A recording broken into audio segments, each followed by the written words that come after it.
The entire global climate can be simulated in this 30-meter-high building in Weissach.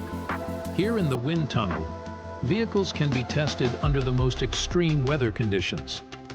With a total output of 1,000 kilowatts and all-wheel drive compatibility, the rolling road enables the test rig to simulate road speeds of up to 350 kilometers per hour.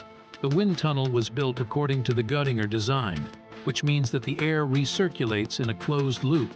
A powerful fan accelerates the air, which passes through a heat exchanger on its way to the test section via a pre-chamber. The performance data of the wind tunnel is impressive. Hurricane-like wind speeds of up to 240 kilometers per hour. Solar radiation of up to 1,200 watts per square meter for simulation of the full solar spectrum. A temperature range of -30 to +50 degrees Celsius.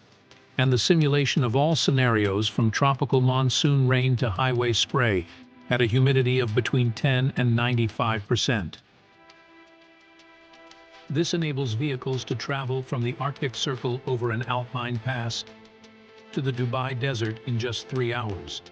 And all this in the middle of Weissach.